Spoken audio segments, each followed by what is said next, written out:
سمجھ میں آ رہی ہے بات؟ تو ہمارے نبی کی خوراک امیروں، ابھی آپ کے سوال میں مزید لیتا ہوں، صبر کریں. تو ہمارے نبی کی خوراک تو بھائی یہ امیروں والی خوراک تھی، سمجھ رہے ہو؟ تو اب غریب کیا کر رہا ہے جو ریوڑ چڑھا رہا ہے بکریوں کا؟ ہاں چوتھی شرط یاد آ گئی کہ آپ صلی اللہ علیہ وسلم نے سب سے زیادہ جو دودھ پیا ہے وہ اونٹنی کا اور بکری کا پیا ہے. ہمارے ہاں جو سب سے زیادہ پیا جاتا ہے گائے کا بھی نہیں بلکہ بھینس کا. سبحان اللہ. تو بنو گے کیا؟ بھینس بنو گے پھر. کیا بنو گے پھر بھائی؟ جو جانور ہے تو وہی بن جاؤ گے. تو پھر بھی نہ پینے سے بہتر ہے وہی پی لو، لیکن فوکس زیادہ بکری اور اونٹنی کے دودھ تو زیرو فیٹ ہوتا ہے، اس میں ہے ہی نہیں فیٹ اس میں. تو یہ 4 شرطوں کے ساتھ دودھ پیا جائے تو پھر وہ دودھ ہے. ہم جو پی رہے ہیں وہ نہیں. تو یہ 4 شرطوں کے ساتھ امیر پیتا ہے یا غریب پیتا ہے؟ غریب. امیر کیسے پیتا ہے؟ آئیے ہم اس کی طرف آتے ہیں. امیر اول تو کھلا دودھ اب پینا ہی چھوڑ دیا امیر نے، وہ ڈبے کا دودھ پیے گا، پیکنگ کا. اس پہ لکھا ہوا ہوگا اتنا زنک، اتنا فلانا زنک ونک پتہ نہیں ہوتا ہے نہیں ہوتا، دودھ میں بال اتنا، وہ لکھنے پر گورنمنٹ کی طرف سے کوئی پابندی نہیں. یہ بیچارہ ایمان لے آتا ہے کہ لکھا ہوا ہے تو ہوگا بھی. ایک دفعہ یہ جو جہازوں میں یہ ملتے ہیں نا پیکنگ کے جوس، فریش ملک پیکنگ کا ہوتا ہے، تو فریش ملک کہہ رہا ہوں، فریش جوس، اس میں لکھا ہوتا ہے وائٹامن سی اور فلانا ڈمکانا. میں جب بھی پیتا تھا میرا گلا بیٹھتا تھا. میں پیکنگ کی کوئی بھی چیز کھاؤں نا میرا گلا اور پیٹ بتا دیتا ہے کہ ایک الٹی چیز کھائیے. میرا گلا اور پیٹ بہت سینسیٹیو ہے، وہ اللہ نے اس لیے رکھا تھا تاکہ میں لوگوں کو بتا سکوں. خود ہی میرا گلا لیب ہے جو بتا دیتا ہے کہ یہ غلط چیز پیٹ میں گئی ہے. میں نے بڑی بڑی بہترین کمپنیوں کے پیکنگ کے جوس پی کے دیکھے ہیں، نہ کہیں نہ کہیں جا کے اندر بتاتے ہیں کہ غلط چیز گئی ہے. آپ جوس پینا ہے اول تو جوس پیو نہیں، پھل کھاؤ. پینا ہے تو بھائی خود نکالو جوس پیو، وہ ہے خالص. اس کے علاوہ بکواس ہے جو بول رہے خالص. اس میں کچھ کیمیکل ڈالے جاتے ہیں اس کو محفوظ کرنے کے لیے، وہ کیمیکل نقصان دہ ہوتے ہیں. ڈاکٹر لوگ کہتے ہیں اتنے تھوڑے ڈالے جاتے ہیں نقصان نہیں ہو رہے. ہوتا ہے بھائی، چلو ایک دفعہ پیتا ہے تو لوگ پیتے بھی تو ڈیلی ہے نا، پھر وہ نقصان دیتے ہیں. تو اس لیے یہ جوس موس سب ٹوپی ڈرامہ ہے. پیکنگ کی جو بھی چیز بڑے بڑے ریلائبل ڈاکٹروں سے میں نے سنا ہے کہ جس چیز کا ٹی وی میں ایڈ آ رہا ہے، انٹرنیٹ پہ ایڈ آ رہا ہے کہ یہ کھاؤ، وہ کبھی بھی مت کھاؤ. صحیح ہے نا؟ ہاں ایسی چیز کا ایڈ آ رہا ہے کہ وہ کھاؤ ریڈی والے سے خرید کے، تو وہ کھا لو آپ. اچھا ایک منجن اور بھی بک رہا ہے. ڈاکٹر لوگ کیا کر رہے ہیں کسی چیز کے بڑے فضائل. اب مثال کے طور پر ایک چیز بڑی مارکیٹ میں چل رہی ہے، میں جب ان چیز کی تحقیق کرتا ہوں اس کی ڈیپ میں جاتا ہوں. میں ایک چیز آج کل بڑی چلی ہے، کافی میں آپ ناریل کا تیل ملا کے پیے. بلڈ پروف کافی ہے، اس سے کیا ہوگا آپ کے دماغوں کی جو ہے ٹھن ہو جائے گا، اور وہ ناریل کا تیل جہاں ٹھیوں جا کے یوں کر دے گا. اس کے بعد پھر یہ اگر آپ کو چاہیے ناریل کا تیل تو میرے پاس یہ ناریل کا تیل دستیاب ہے. سارے فراڈی نہیں ہوتے، اس میں اچھے لوگ بھی ہوتے ہیں کہ چلو آپ نے فضائل سنائے اور اس کے بعد اپنی پروڈکٹ بیچے، جائز ہے یہ، لیکن فضائل تو صحیح سناؤ نا، فضائل تو صحیح سناؤ. یہ کیا ریسرچ سے یہ سب ثابت بھی ہے یا نہیں ہے؟ ہم جب بڑے بڑے ڈاکٹروں سے رابطہ ہوا انہوں نے کہا ٹوپی ڈرامہ ہے بھائی. کافی میں آپ ذائقے کے لیے آپ ناریل کا یا کوئی بھی تیل ملا کے پی لیں، ثواب ملے گا آپ کو، ذائقہ اچھا آ گیا. اتنے جو فضائل ہیں نا دماغ کی یہ والی رکھ پہ جا کے یوں کر یاداشت بہتر ہوگا، ایسا کچھ بھی نہیں ہے. سمجھتے ہو کہ نہیں سمجھتے؟ تو ناریل کے تیل کے جو اپنے فائدے ہیں وہ تو ویسے ہی مل جائیں گے آپ کو. تو یہ کافی اور اس کا ملاپ کا کوئی بہت بڑی کوئی راکٹ سائنس نہیں ہے. لیکن آپ دیکھو ڈاکٹر پھینکے جا رہے ہیں. ہمارے یہاں لوگ کیا کر رہے ہیں نیچے کمنٹس ویل ڈن.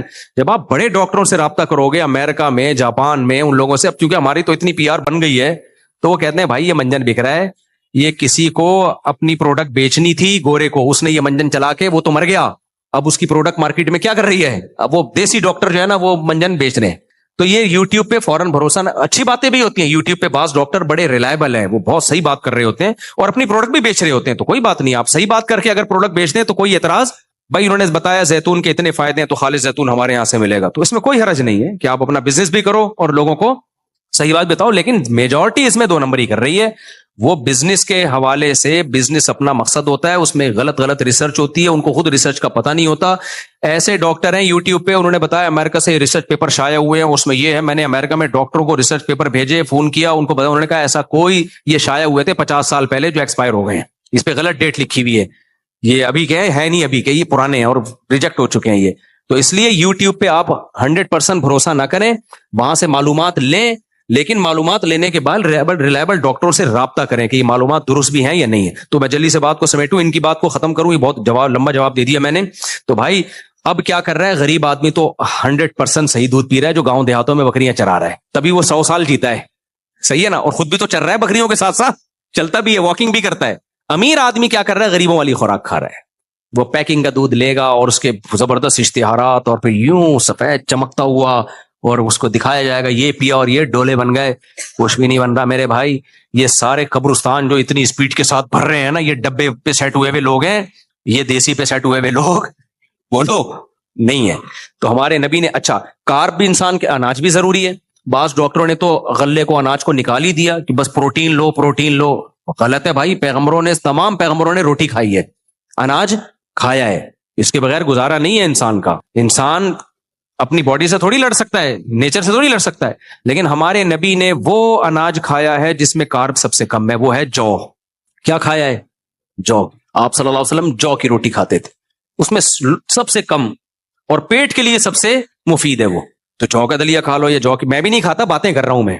سیٹ ہم لوگ پراٹھوں پہ ہو گئے, وہ نوالا جب تک بھاری بھرکم پیٹ میں گرے ہی نہیں, ٹھا کر کے مزہ ہی نہیں آتا ہمیں, لیکن یہ اچھا نہیں ہے. صحیح ہے نا, اچھا نہیں ہے. تو جو کی روٹی کھاتے تھے, جو آج غریبوں کی خوراک سمجھی جاتی ہے.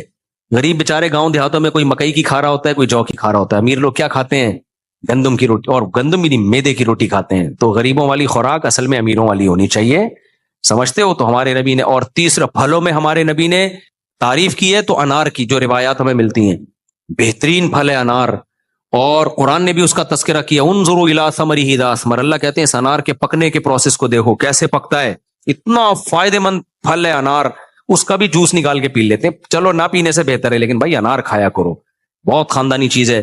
اور کھجور کھایا ہمارے نبی نے, اور کھجور بھی آپ نے خوراک کی جگہ استعمال کی ہے. آپ ذرا چند دن دھوپ میں آپ کھجور سے پیٹ بھرو, پیٹ خراب ہو جائے گا آپ کا, گرمی ہو جائے گی, لیکن یوز ٹو, آہستہ آہستہ کیا کرو, عادت ڈالو. کھجور ایسی خاندانی چیز ہے بھائی, اتنے فائدے ہیں اس کے, اتنے فائدے ہیں. پریگننسی میں کھجور کہتے ہیں, رپورٹ ہے کہ اتنا چھوٹا اور اتنے وائٹامنز اور منرلز کسی پھل میں, اتنے سے پھل میں نہیں ہے جتنے اکیلے اللہ نے کھجور میں رکھے. کھاتے ہیں لوگ کھجور, کیسے کھاتے ہیں؟ افطاری میں 2 کھجور یوں نہیں, ڈائریکٹ پکوڑے پہ آ گئے.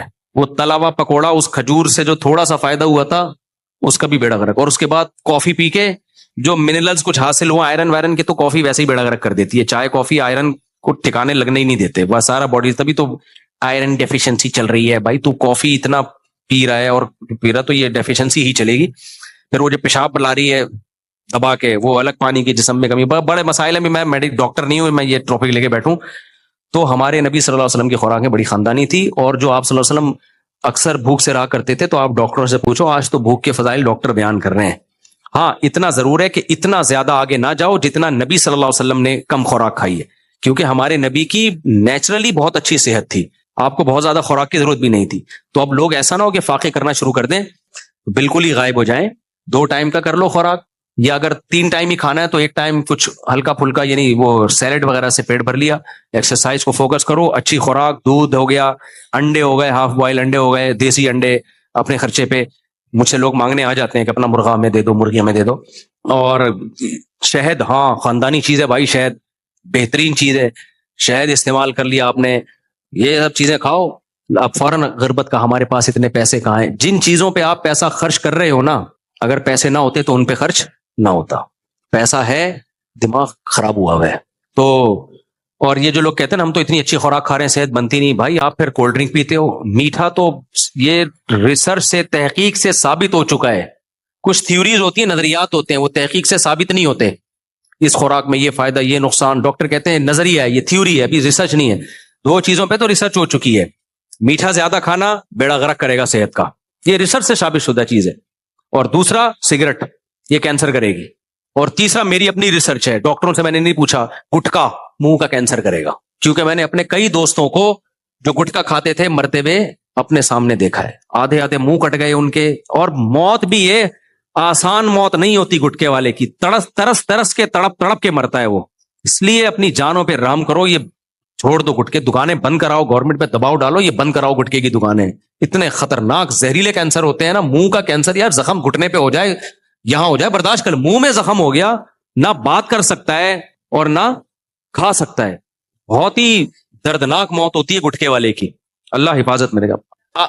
ہجامے سے متعلق جی جلدی سے پوچھ لیں, مختصر, بس میں مختصر جواب دوں گا, اتنے لمبے جواب نہیں دوں گا میں. دیکھو ڈاکٹر امجد صاحب کی کتاب میں ایک بیماری کے 25 پوائنٹ اگر ہجامہ کے لکھے ہیں تو وہ ڈاکٹر صاحب کی تحقیق ہے, اس کو نبی کی طرف منسوب نہ کرو. ڈاکٹر امجد بہت نیک آدمی تھے, اللہ ان کی مغفرت فرمائے, میری بھی ان سے ملاقات ہوئی ہے, بہت اللہ والے, بڑا دین کی کام کیا انہوں نے. لیکن جب میڈیکل سائنس کی بات کریں گے تو ریسرچ ہوگی, تو اگر ان کی ریسرچ ہے تو ٹھیک ہے بھائی, لیکن اب جو ڈاکٹر جو حکیم اور ڈاکٹر بہت سارے کر رہے ہیں ان کو حجامہ کی الف بے بھی نہیں پتا ہے. پاکستان میں جس کا کوئی روزگار نہ ہو تو وہ کام شروع کر دیتا ہے جو اس کی سمجھ میں آ رہا ہے, چاہے وہ اس کا ایکسپرٹ نہ بھی ہو. تو حجامے کے آپ نے بہت سے شفا کے واقعات تو سنے ہوں گے, بہت سے مرے بھی ہیں, وہ تھوڑی واقعات لوگ بتاتے ہیں. اتنا زیادہ حجامہ اور خون, بھائی نکل خون ہی رہا ہے, وہ کہتے ہیں یہ اضافی خون نکل رہا ہے, اضافی خون نہیں, خون ہوتا ہے, ٹھیک ہے. کہہ رہے ہیں گندا خون نکل رہا ہے. بھائی آپ کو کیسے پتا چلا گندا خون نکل رہا ہے؟ خون جب بھی نکلے گا تو خون ہوگا. تو ہاں, نبی صلی اللہ علیہ وسلم مہینے میں ایک دفعہ حجامہ کروایا کرتے تھے, اگر کوئی کروا لے ٹھیک ہے, لیکن ہر شخص کی حالت دوسرے سے مختلف ہوتی ہے, اور مہینے میں ایک دفعہ سے تو ہم بھی منع نہیں کر رہے, ایک دفعہ کروا لو آپ حجامہ, اچھا فائدہ ہی ہوگا. اور وہ جو یہ پوائنٹ ہے نا کمر کے بیچ میں, یہاں کروا لیا کرو تو ٹھیک ہے, جو نبی صلی اللہ علیہ وسلم یہاں کروائے تھے کمر کے بیچ میں, تو ایک دفعہ کروا لو, ایک کپ کافی ہے. لیکن یہ حجامہ والے اتنے زیادہ فضائل, اتنے زیادہ, کوئی گویا دنیا میں بیماریاں ہی ختم ہو گئی ہیں, ایسا نہیں ہے بھائی. جو چیز جتنی ہے اس کو رہنے دو, اتنا ہی رہنے دو, اس سے آگے مت بڑھاؤ, نقصان ہوتا ہے اس کا. آپ نے 14 کپ ایک ساتھ لگوائے ہیں, اسی وجہ سے آپ باقی غائب ہیں, ٹوٹل نہیں ہیں آپ ابھی. ماشاءاللہ بچا کچھ ان کے اندر پھر, اچھا ماشاءاللہ, تو وہ ریکوری کر لی ہوگی, ورنہ مر بھی سکتے ہیں اس طرح. السلام علیکم مفتی صاحب. وعلیکم السلام. دیکھو ڈاکٹر جب آپ سے بلڈ لیتا ہے نا, پہلے ٹیسٹ کرتا ہے کہ بلڈ ہے بھی نہیں. حجامہ والے کے پاس کوئی ٹیسٹ نہیں ہے, خون نکال کے پوچھ رہے ہوتے ہیں چکر تو نہیں آ رہے. چلیں جی. مفتی صاحب میرا تعلق گلگت بلتستان, کیٹو پہاڑ اور سیاچن گلیشیر کے دامن سے میرا تعلق ہے. بیسیکلی میرا جو ہے کوشچن آپ سے یہ ہے, اس وقت ہمارے کالجز اور یونیورسٹیز میں ایتھکس کے نام پہ, کریٹیکل تھنکنگ کے نام پہ, فلسفی کے نام پہ ایسے سیشن کنڈکٹ کیے جا رہے ہیں جن کی وجہ سے ہمارے جو یوتھ ہے, نیو یوتھ ہے, جس میں 50 سے 70%, میں منیمائز کر کے بتا رہا ہوں آپ کو, 50 سے 70% ایتھیس کا شکار ہو رہے ہیں. تو آپ سے کوشچن یہ ہے کہ ایک مسلمان جو لمیٹڈ نالج کے ساتھ کسی یونیورسٹی میں انٹر ہوتا ہے تو وہ اپنے آپ کو ایسے جو ہے فتنوں سے کیسے بچائے. اور دوسری بات جو ہے, آئی ایم سوری ٹو سے مفتی صاحب, جو ہے علماء کرام کا اس میں جو ہے کردار کم نظر آ رہا ہے, اس کی وجہ کیا ہے؟ بہترین بات کی ہے میرے بھائی نے, ان کا خلاصہ میں اپنے الفاظ میں سناتا ہوں. یونیورسٹیوں میں ایتھیزم بہت بڑھ رہا ہے, ایتھیزم خدا کا انکار, اور علماء کا اس میں کیا کردار ہے. تو فی الحال ہمیں یہ کرنا چاہیے کہ ایتھیزم پہ نا یونیورسٹی کے لڑکوں کو کورسز کروانے چاہیے جدید طرز پہ, اور وہ کورسز پھر یونیورسٹی میں لانچ کرنے چاہیے ورکشاپ کے ذریعے. اور یہ ایتھیزم کے دعوے اتنے فضول ہوتے ہیں نا, ان کی دلیل اتنی کمزور ہوتی ہے کہ یہ ایک ہی چوکے چھکے میں ختم ہو جاتا ہے, کیونکہ خدا کے وجود کے دلائل سائنس سے ہی اتنے اسٹرانگلی ثابت ہیں. قرآن تو الگ ہے, سائنس سے ہی اتنے اسٹرانگلی ثابت ہیں کہ اس کو پیش کرنے والا خاندانی ہونا چاہیے. تو یہ آدھے گھنٹے کی مار ہے یہ, ٹھیک ہے نا. کسی بھی یونیورسٹی میں کسی ایسے اسکالر کا لیکچر ہو جائے, قیصر راجہ بھی بہت اس میں ماشاءاللہ خاندانی کام کر رہا ہے, تو ایسے آدمی کا لیکچر کروا دیں آپ یونیورسٹیوں میں, جو ایتھیزم پہ ان کی بھرپور تیاری ہو, اور یہ جو سائنس ہے, سائنسی علوم پہ بھی جو فزکس کی تھیوریز ہیں, سائنسدانوں کا بھی اس کو کچھ پتا ہو, تو اس اسٹائل میں آدھا پونا گھنٹہ بہت ہے. ہمارے جامعہ میں بھی ایسے اساتذہ ہیں الحمدللہ, کچھ یونیورسٹیوں سے آئے ہیں جن کو ہم نے عالم بنایا ہے, وہ بڑے خاندانی ہیں. تو کہیں بھی یونیورسٹی میں ایسا ہو رہا ہے تو یونیورسٹی کے جو پرنسپل ہے اس سے بات کریں. مجھ سے جو ہو سکے گا میں کروں گا جا کے, یا کسی ایسے قابل آدمی کو بھیج دوں گا جو ایک آدھے گھنٹے کی مار ہے, سمجھ رہا ہو. وہی بات لطیفہ یاد آ رہا ہے نا, 2 نفل کی مار والا. ایک آدمی کی نماز نہیں پڑھتا تھا ایک آدمی, تو مولوی صاحب نے کہا کہ نماز پڑھا کر, تیری بھینس زیادہ دودھ دے گی.